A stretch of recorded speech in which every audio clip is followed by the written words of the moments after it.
Hello. I probably have about an hour, not even, until Dolly is awake, and I'm currently pumping, so if you hear something weird, it's because I have the pumps in my shirt. I wanted to come on here and talk. I was gonna do a blog post, but I really don't have a lot of time to sit and type, so I thought a fun way would be to YouTube, since I haven't really done one in a hot minute. So my birth story, we're in South America. We've been here since February with my husband, his job. And during a pandemic, we have only been able to have my mom out here at the very beginning of the pregnancy when we first moved in. She kind of helped us get settled here, but you know, the borders closed, so we had to send her back home around April and could not get her back for the birth of Dolly, which it's been hard. So we have no family here, no, well, we have friends here, but it's, you know, it's still different than being back at home. And during a pandemic, you really can't see anybody, especially if you're bringing a baby into this world. So we've been doing it on our own. It's I think I said, it's been a week exactly of Dolly's birth, and I've managed to get my hair and makeup done for the first time this week. So I wanted to take advantage of this and film this for you guys. I'm gonna have to do it in skits just in case she wakes up. But basically, I wanted to start off with saying I am so grateful to be a mother. We wanted this child, we prayed for this child. We tried for about 8 or 9 months to get pregnant. I didn't help that my husband traveled for a living at the time when we were back in the States. And we got fortunate. We got pregnant back in December of 2020. I believe there's no better time. We gotta trust God's plan, and it's worked out well for us, even though we've moved everything into a foreign country back in February. But it's all in God's timing, and it's actually, I think, safer for her to be here in Chile while she's a newborn, because they're very health conscious here. And back at home, there's RSV and all these Delta variants and a new variant every single day with COVID. So I'm kind of grateful that we had her here, even though the borders are closed and we don't have any help. You know, everything happens for a reason, and that's what I'm focusing on, the positive.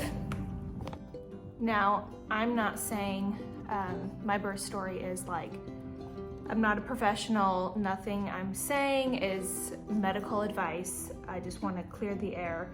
I simply just want to talk and say my experience, because my biggest fear in life was being pregnant, you know, and having a life inside of me. Ever since I knew how babies were brought into this world, I was like, that's not possible.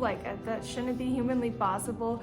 But yeah, it freaked me out forever. I was always afraid to die. My mom owned a flower shop back in Texas, and so I would hear horror stories about, you know, moms passing away 9 months pregnant with twins, just in their sleep for no reason, autopsy after autopsy. And just, you know, another one was the woman's heart gave out during birth. She couldn't handle, you know, the pressure of contracting. And so I just, every fear, I did not want to die giving birth. And so this was really hard. This was my mountain that I had to climb. And at the end, you know, it was very nerve-wracking, but I was ready for her to be here because we're lonely, my husband and I. He's amazing. He's been my rock through all of this.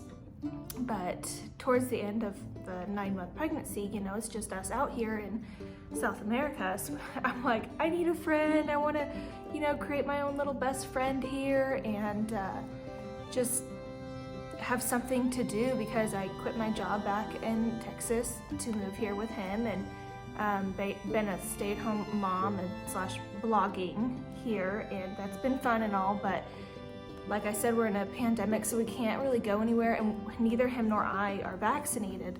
So we've been just chilling in our region, because you can't really leave the region if you're not vaccinated. You can't even go in restaurants. It's, you know, the same thing back at home. If you're vaccinated, you can get into places, but if you're not, you have to sit outside. So it's been fun.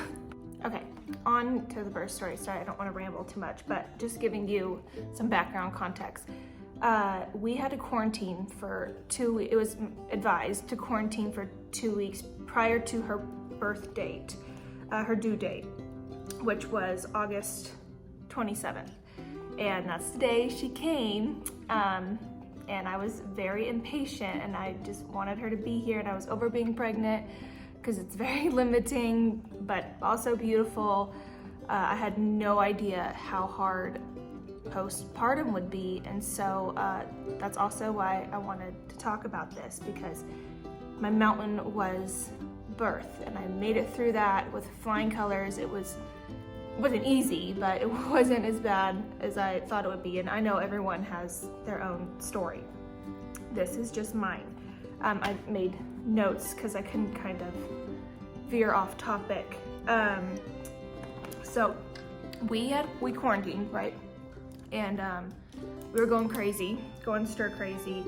Our 40-week appointment was August 26th at noon with the doctor that I had switched at 35 weeks because, long story short, just the first doctor we had in Chile just wasn't working out, and I wanted someone more with a natural, gentler approach. He was younger, he just understood more what I wanted.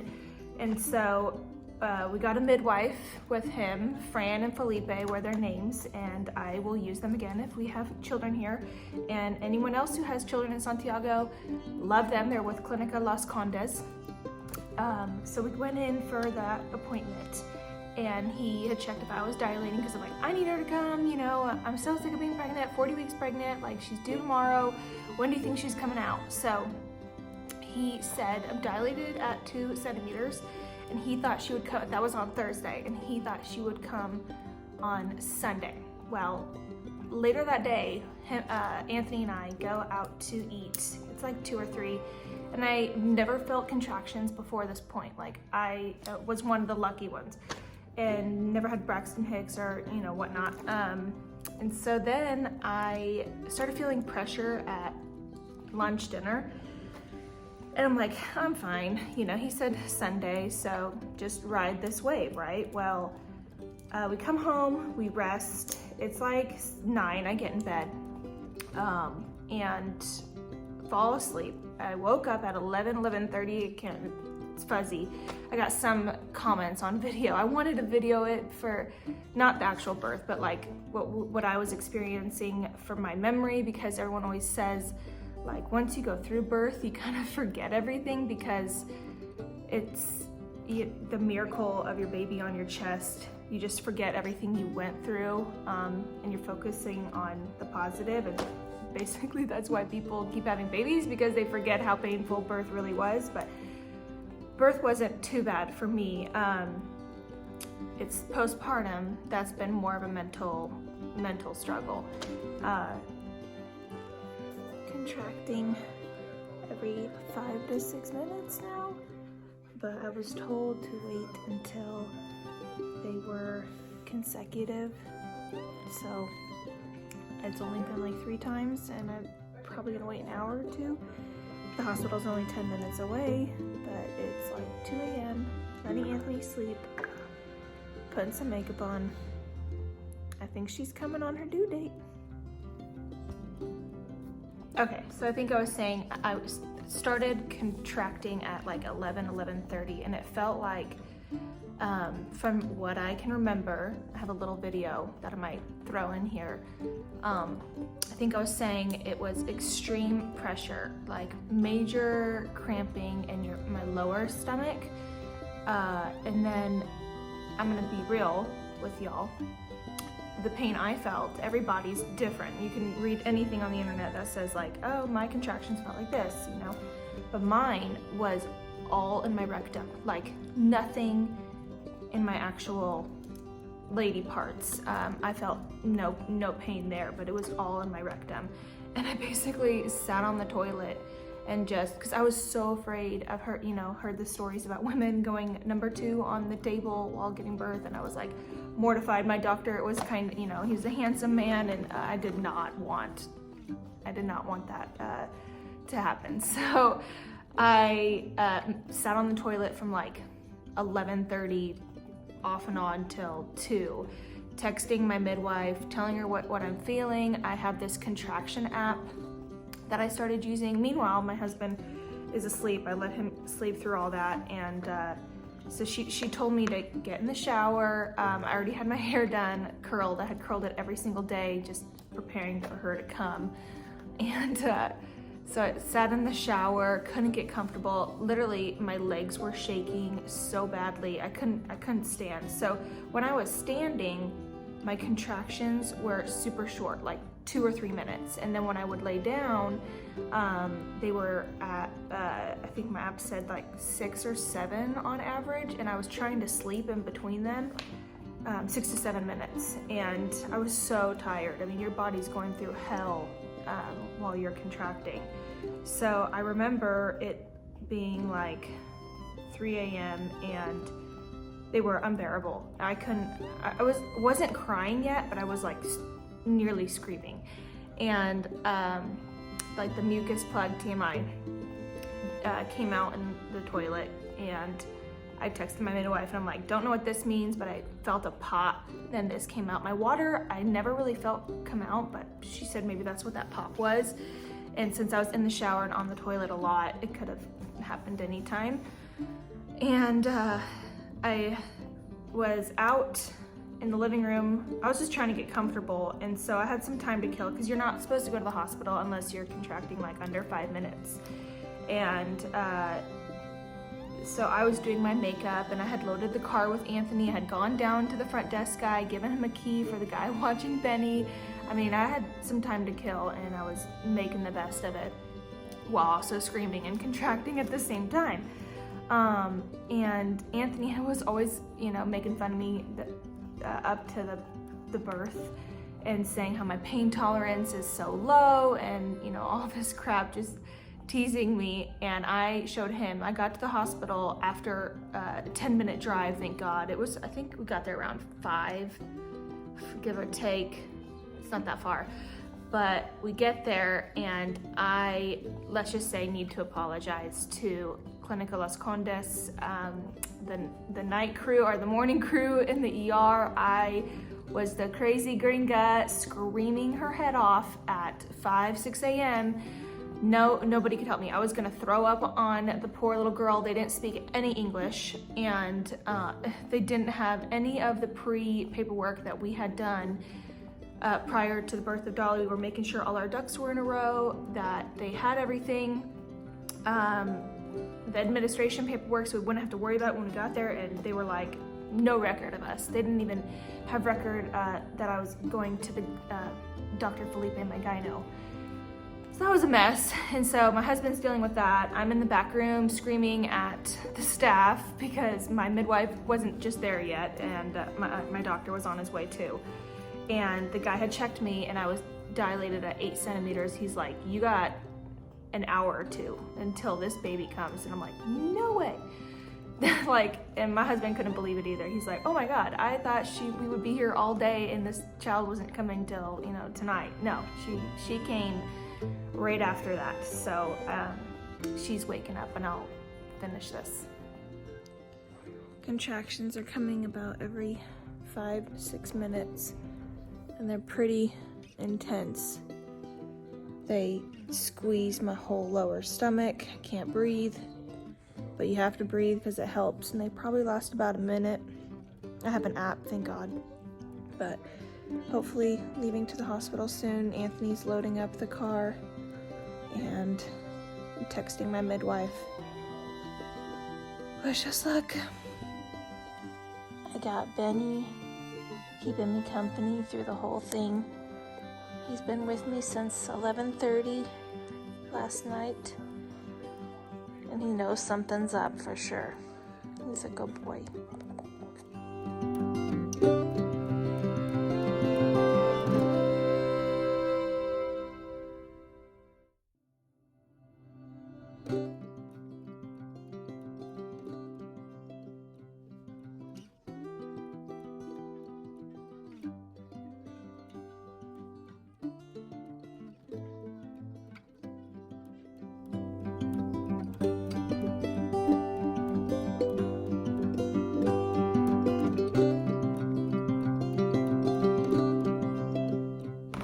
Here she is, so cute. I think the light is a little bright, but it's okay because I need her to wake up and eat. She's trying to bulk her up because she's only like not even 6.5 pounds yet.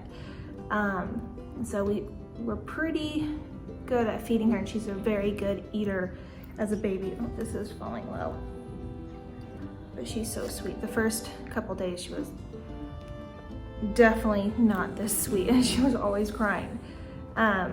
But okay, so back to where I was, and my midwife got there, and the whole hospital was calling me apparently crazy gringa because I was freaking out on the staff just wanting that epidural.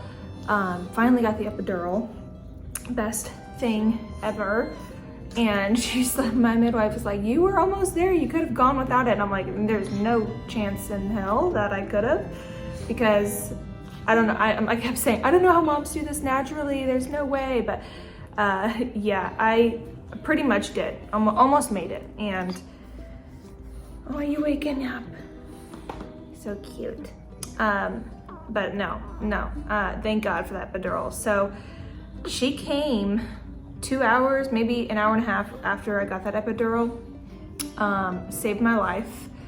And I was a whole different person after I got it. Everyone was like, oh my God. So thankful that I got to snap out of the screaming, and I did not like the person I was going through contractions. It was just like from 11:30 to 6 a.m.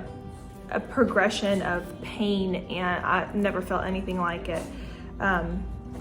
But it was a short labor considering it was my, first baby. They were pretty impressed how quickly she came. Like I said, Dr. Felipe told me he bet that she wasn't gonna be here until Sunday. So that happened fairly quickly. And then you have friends that'll tell you like, oh, well, I have been contracting for 3 or 4 days or a week or something. Don't compare your story to anybody else's. And that's why I didn't even watch YouTube videos about the, people going through birth, because everyone is different, and I know that, and every baby's different. So I'm on the bed. Anthony has 1 foot, and my midwife, Fran, amazing woman, had my other foot. And here in Chile, they had this bar, it looked like a gymnastics bar you would do flips on. And they put this rope thing on it in the middle, and I was pulling on that with both my hands, and my 1 foot was on her chest and 1 foot was on Anthony's chest. And then I was in the fetal position, like you're squatting kind of thing, and pulling on this rope. And I can't explain it. I think I have a picture or a video that I will throw in here. So I push her out, and Dr. Felipe has one tool just to pull her a little. It wasn't forceps, I forget what it was.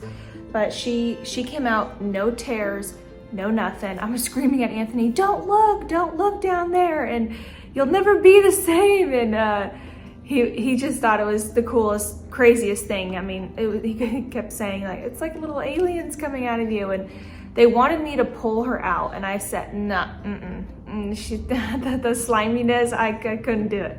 So when they put her on my chest, I just remember feeling nothing but warmth all over my body and her. And, she cried a little bit, just enough to make sure that she was okay and happy and doing well. Love, I definitely cried. Love just overflows through your body, but you're also just in shock about what you went through. And so it was great. Yeah, no tears, no nothing. She was beautiful. Anthony cut the cord.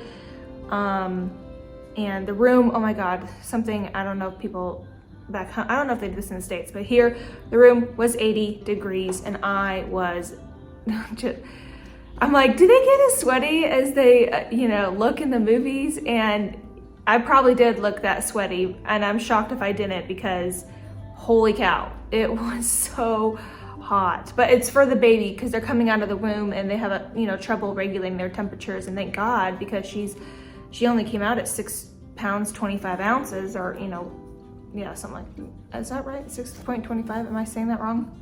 So, you know, it's a good thing she's small, but I am worried, like I want her to bulk up. She's perfectly healthy. They did all the tests, everything's great. And she poops, she pees, she eats more than most newborns actually. So that's good. I've been pumping, and let me stay on track, hold on.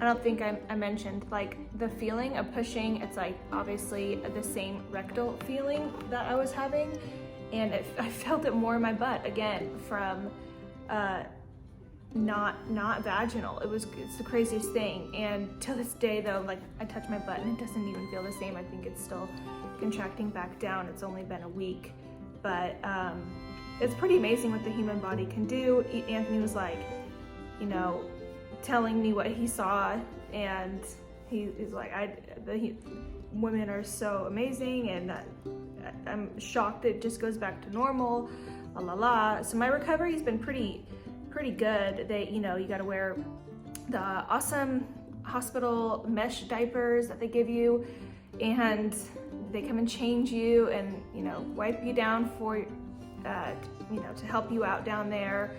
I'm trying to think of stuff they don't tell you or you don't really think about. Our hospital, we had to bring all the baby diapers. No one told us to bring diapers. I only brought a little, and I definitely needed more. So do your research and ask your doctor, like, what do I need to bring with me to labor? What does the hospital provide? Like, a thing here they do in Chile is I could have gotten her ears pierced. Like two days after she was born, they do this thing where they bring the baby and they pierce their ears because, you know, they can hardly feel it. The tissue or something is so soft. The noise is the scariest part, apparently. So if I would have known, I would have had, you know, pearls ready. No one told me, and I'm kind of sad. So that's another thing. What else? Sorry, I know I'm all over the place right now. But I chose to have them take my placenta. It's something I definitely wanted to do. And I found a place here in Chile that I'll try to remember to tag them at the bottom.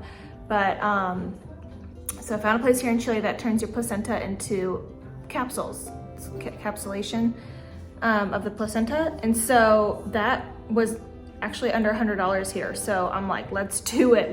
They come pick it up from your house. You got to bring a cooler. No one told us to bring the cooler to the hospital. So Anthony had to go and get a cooler. Just, you know, stuff like that. I mean, I wish someone would have told us or given us a sheet. That's my only complaint. But our room was beautiful. Absolutely fine. Like, I seriously felt like we were in a suite, and I think I can add that. I don't want this video to be like an hour long, but I'll try to add some clips into here. What else? Oh, our hospital, since we are in South America, we had 2 channels, Fox and CNN, that spoke English. That was it. We were in the hospital for 3 days. So after giving birth to her, my body's going through so many emotions. And I had heard from maybe 2 bloggers before that their postpartum, no one prepared them for. Same kind of thing I'm going through. And I'm, you know, I didn't think anything of it because everyone is different and our bodies all go through their own thing. Well, my anxiety was through the roof, and I could not stop crying. Anthony had been amazing, super dad from the moment she was born, coming into this world, from, you know, grabbing my feet and taking the bull by the horns. I've never loved that man more in my entire life than I do right now. I could cry talking about it, but I will try not to. He had Dolly all throughout the night. The nurses helped, but, you know, it's kind of good that they weren't too involved, so you can kind of figure it out, because, you know, we're new parents and they're not coming home with us, so it's sink or swim while you're at the hospital.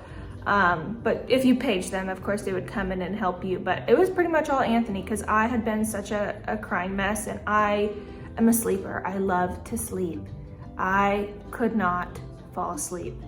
with or without Dolly near me. I mean, every fear. The reason I brought up the TV is because that's the only thing we could have on besides Anthony's football games, on his laptop. And so you're hearing everything going wrong in the world right now. And that was hard because I'm trying to bring my daughter in, into a healthy, loving environment. And I'm feeling everything coming off this TV. And I wanted it on at night during the day because it was comforting. And the only thing, in English, and it kind of reminded me of home, a little bit of normalcy or whatever. But unfortunately, you're hearing about Afghanistan and politics back in the US, and like Fox and CNN are extremely opinionated, obviously, and both opposite belief systems. So that was a lot, and I wish I wouldn't have focused on that. Anthony and I like background noise, so we just kept that on, and my anxiety from the get-go was through the roof. That definitely didn't help. We bring her home, and I'm still crying. I mean, I cannot stop. Just overwhelmed with anxiety. I love this little girl, and I'm just terrified of something happening to her. I think the sudden infant death when they're sleeping has really been heavy on my heart. Like, I'm terrified of her, not breathing when she's sleeping, and she loves her hands in her face like they are right now. So I'm like, I keep checking on her if she's breathing, and I have the Owlet sock and monitor, but I don't know, it's just, I have to keep my hand on her and constantly check that she's breathing. But I don't know. And then I'm pumping. I did breastfeed at the hospital for like 3 days. That was great. She got all the nutrients, all the good stuff. But I started pumping, and I don't know what it is.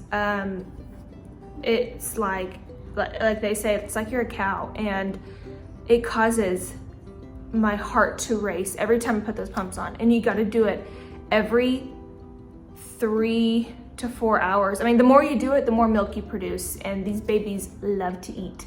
So I'm shocked how much milk this little thing can put down, and constantly pooping and peeing. It's impressive, quite honestly. So it's a round the clock job, and we don't have any help here. And so my husband, he can't pump, so he'll have her, and she was not having it the first 2 days. I thought she had colic, and I was surviving off of 3 hours of sleep from the hospital, and like 2 nights could not sleep.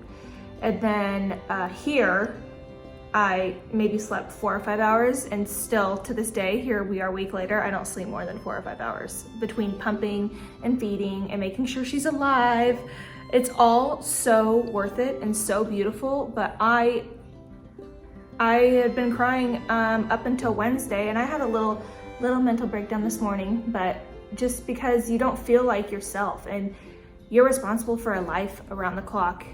And until you go through it, you really can't fathom the pressure. And I have been out of work, need to remind you, for almost 9 or 10 months. And so this is my full-time job now, and that's amazing. And I want this. And I just had no idea. I just want to say I'm super humbled by this experience, and like applaud and worship other mothers, because I was a nanny before. So like I was a nanny at the ages of 18 to 19 for 2 infant boy and girl twins. And I'm like, I would say to Anthony, oh yeah, I did that when I was a nanny. I got this. There's no reason to like overstress, over prepare. I know how to take care of a baby, blah, blah, blah, blah, blah. Well, that seems like a lifetime ago. Everything I learned from that, out the window. Because this child is different. This child is my child. And so I am Mama Bear, and nothing's good enough for her. Even I'm not good enough for her. Everything I do, I feel guilty about, and I'm like, she deserves better than this. She deserves better than that. Why am I not pumping enough milk? The other night, I'm gonna keep it real with you. I had, some wine, and because my anxiety is insane, And I don't want to be on anxiety pills because I'm getting my placenta pill and that's supposed to help me. So I'm like, let's try the natural approach first, and then I'll, you know, if I need the antidepressant or anxiety down the road, I will get that. But as of now, the wine was my vice. Well, you can't give her that breast milk. So I felt extremely guilty that, you know, my husband had to run out. I wasn't producing enough at the beginning, and my husband had to run out and go get formula. Okay, so Anthony got me some formula, and we're in Chile, so like I couldn't even read what kind we got. And like I said, nothing is good enough for her. You know, that's just how I feel. I'm not saying that that's true, whatever, but you know what I'm saying.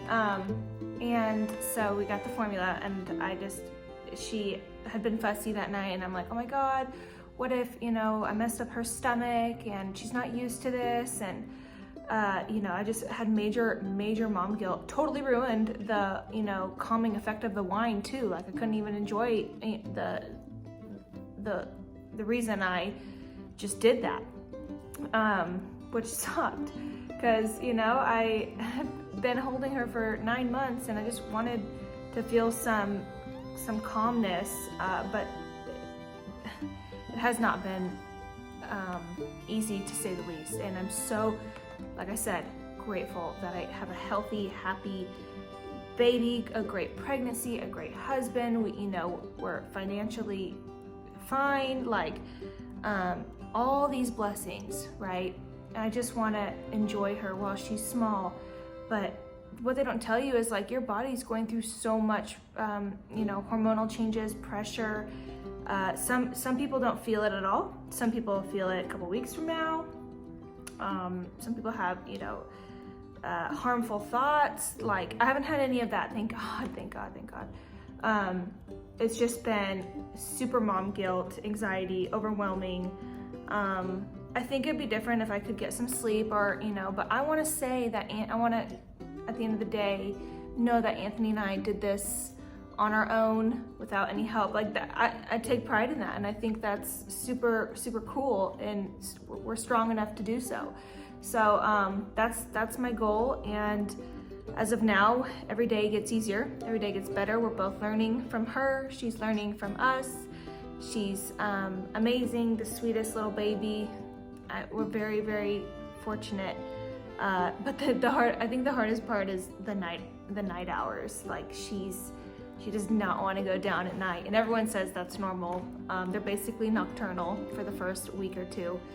But I am wanting to wrap it up here. I just want to say I'm super thankful for my mom club. I say there's like a secret mom club out there. I tell my husband all the time, like it's so comforting. You get really random connections on social media, and friends I haven't talked to in years will reach out just to check on me because they've gone through what I'm going through.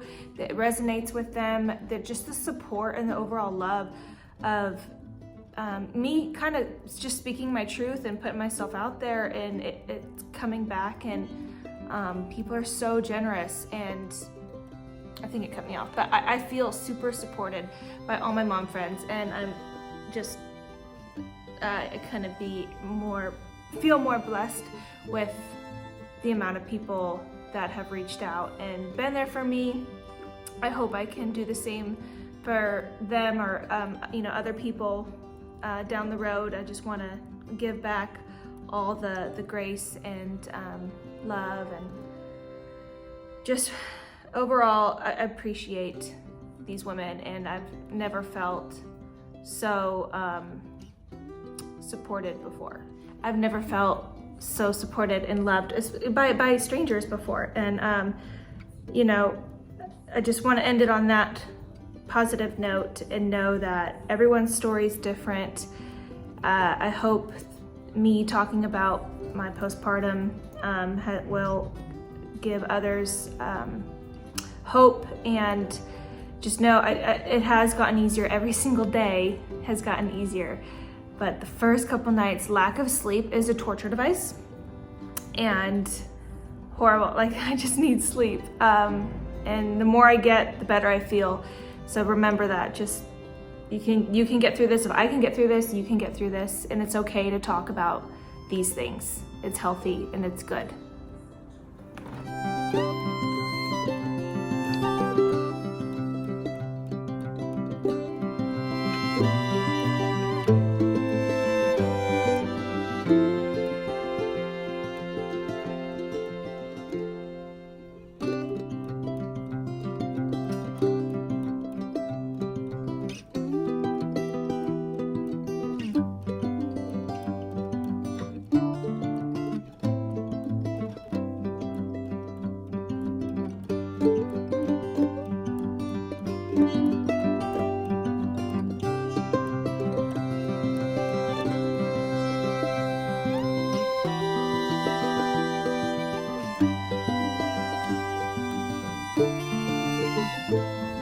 Dolly's sleeping. We just wanted to say goodbye and thank you for watching, and let me know if you have any comments or questions. I would love to hear what your thoughts are and your opinions. I'm all ears.